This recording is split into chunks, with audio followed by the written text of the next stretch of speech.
Utambulisho Katoliki.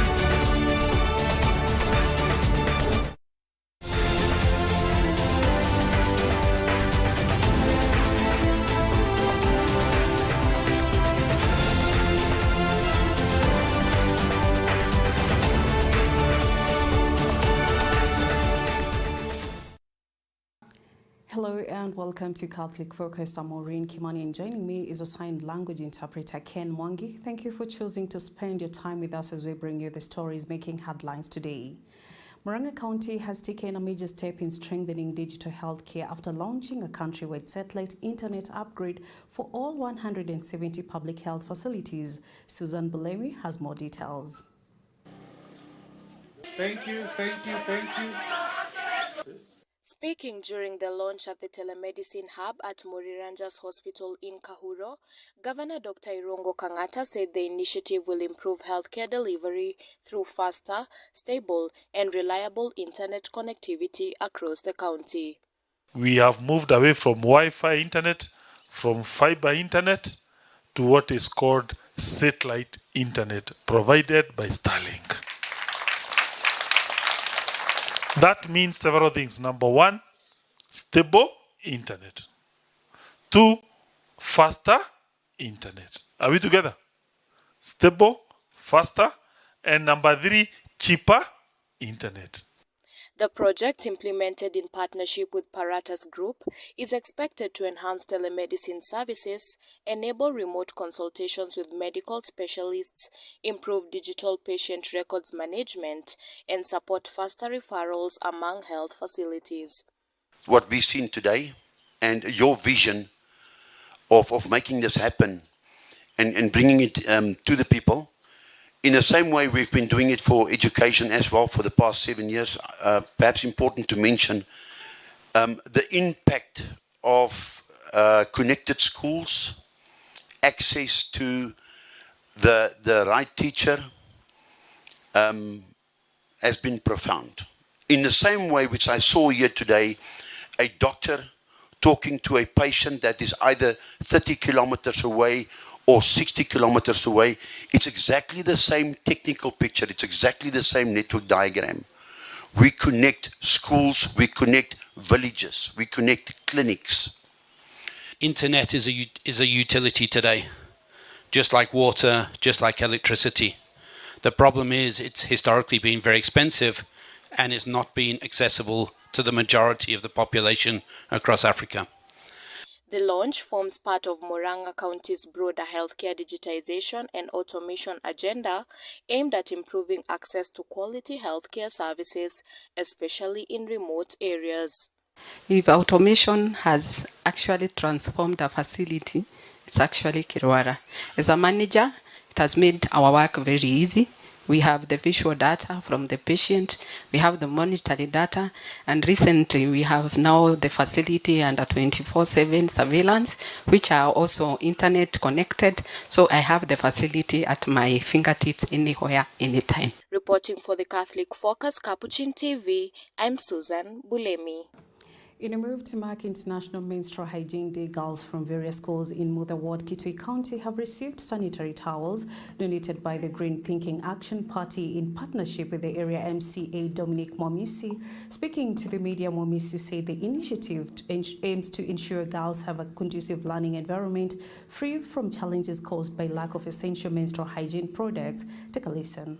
We had a very great occasion here in Mutha Primary School, where we were celebrating International Menstrual Day. Every year there's a celebration of such an occurrence that happens in our girls and our women and ladies every month. And therefore it was a great honor for me to be accompanied by the Green Africa Group, which is led by our chairman, who is Dr. Kalua Green, in championing the menstrual health for our girls. We were able to educate the girls about their hygiene, their health hygiene, how to use the sanitary towels, how to mingle, how to relate with the boy child when that special occasion comes on. We've been able to support over 2,000 girls with over 2,000 sanitary towels across 12 schools, and one of the schools is a special school. So we are really grateful to our area MCA, Honorable Dominic Mwamisi, who has been able to host us so well. And thank you so much. I urge everyone in the smallest way possible that you are able to do it. Please support a girl, because one sanitary towel equals to education, and that education equals to a dignified household, in which that is one of the pillars that we as a party, the Green Thinking Action Party, stands for. So to all the girls outside there, menstruation is 100% normal. Don't let that sanitary towel be the thing that is keeping you away from your future. Remember that education is an equalizer, so keep on keeping on. Menstruation is normal, and let's meet at the top. It's never lonely up there. In other news, medics say there is need to train and hire more nurses who take care of patients with chronic wounds, particularly cancer-related cases. This comes as figures show that Kenya faces a serious shortage of nurses in that field, with each handling between 15 to 20 patients daily, compared to World Health Organization recommendation of 1 to 6 patients. Alan Andiva with that report. Experts have called for increased training and recruitment for specialist nurses to help improve treatment for patients suffering from chronic wounds. The call was made during the second National and Regional Wound Continence and Endosdermal Therapy Nurses Conference held at Kenyatta University Teaching and Referral Research Hospital. Speaking during the conference, Kenyatta University Teaching, Referral and Research Hospital Director of Clinical Service Dr. Anthony Kamau said Kenya continues to face a shortage of specialist nurses, affecting effective patients, care and recovery. As Kenya aggressively pursues universal health coverage and aligns with the WHO global directives, we must confront a sobering truth. Specialized wound and ostomy care can no longer be treated as an afterthought or a luxury. Patients come here with sometimes without bed sores. I'm just mentioning something that's quite common. So as well as the critical role of nutrition in pediatrics and adult burn care, mental health care and nutritional rehabilitation are foundational pillars of specialized nurses, and we must treat them as such.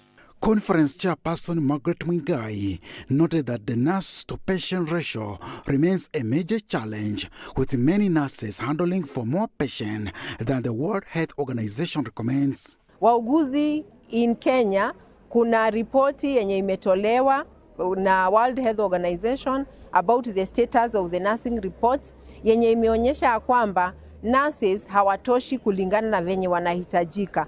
Kwa vile kulingana na citizens venye wako, nurses ni wachache, na ndio tunasema tukishukuru serikali kwa ile efforts wanafanya kuongeza wauguzi, tungewarai ya kwamba wajaribu kuandika wauguzi wengi, ndio wauguzi hao waweze kushughulikia wananchi, kwa vile hata ukienda kwa hospitali zetu wauguzi ni wachache na wagonjwa ni wengi. Kwa hivyo ni lazima nurses pia wakuwe wengi waweze kushughulikia wagonjwa. Health practitioners also urged patients living with chronic wounds to seek treatment early. Wananchi wasikae huko nje wakiumia, wajiwe ya kwamba saizi kuna suluhisho hata kwa zile vidonda ndugu ambazo zimekaa kwa muda mrefu, zinatiba, ambapo muuguzi ataweza kufanya ile assessment, na akiona kuna haja ya kumtuma kuonekana na watibabu wengine, kama ni wale vascular wa mishipa, kama ni plastic, baada ya kutayarisha kidonda, basi mgonjwa atatumwa pale aweze kufaidika. Reporting for the Catholic Focus, I'm Alan Andiva. Moving on, Kenya is set to accelerate its transition to clean and affordable transport following the introduction of tax exemptions for the first 100,000 imported electric vehicles. State agencies and county governments have already begun embracing the policy, with Kenya Power leading the transition by planning to introduce electric trucks, pickups, saloon cars, tuk-tuks, and motorcycles into its fleet as part of efforts to promote green energy and reduce fuel costs. With the current fuel prices, this is going to be a large saving. 3,000 vehicles in the population of the current Kenyan population is a good point to start. But in terms of numbers, we have millions, over 2 million vehicles on the road at the moment. Therefore, it is not a very big number, but it is a statement that out of going forward that we'll be able to get these vehicles adapted faster. In the last 3 years, we have moved from about 2,000 vehicles to now that 5,000 registered vehicles on the Kenyan roads, electric vehicles. This statement by the government is going to accelerate this, taking into account the fact that we has also announced about 100,000 vehicles which should come in without duties. Therefore, we are looking at a fair registration per year. We register about 200,000 vehicles annually. So this is going to give almost 50% of the vehicles we need to register for the next 1 year will come in duty-free. We, as a county, have identified various charging points, potential charging points across the county. And we are talking with Kenya Power to make sure that these points are connected with electricity, sufficient electricity, and three-phase for that matter. This is a game changer, that we have now our eyes are open, that hydrocarbon energy in logistics is not only a factor of environmental protection, which is still believed as archaic or some sort of an abstract. It is a reality that touches our life and what we do on a daily basis. You know, we are involved in a lot of research, and one of the challenges we still have in the energy space is that hydrocarbon or energy substitution, especially with heavy industries, is not yet alive. So yes, we understand the logistics industry is likely to take up electric vehicles, but still, processing industry will still need hydrocarbon energy. And I think with these regards, we expect these countries to continue to produce, but also you know that oil needs, hydrocarbon energy is non-renewable. So as it continues to get depleted and the population is growing globally, we expect this to be a gesture for the future.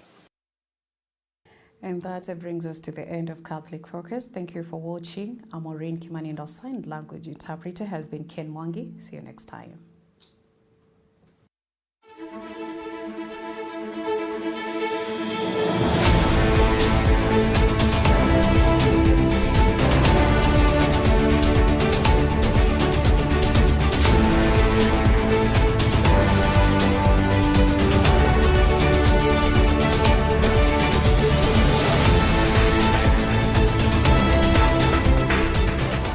Keep watching Capuchin TV, your staunchly Catholic identity channel.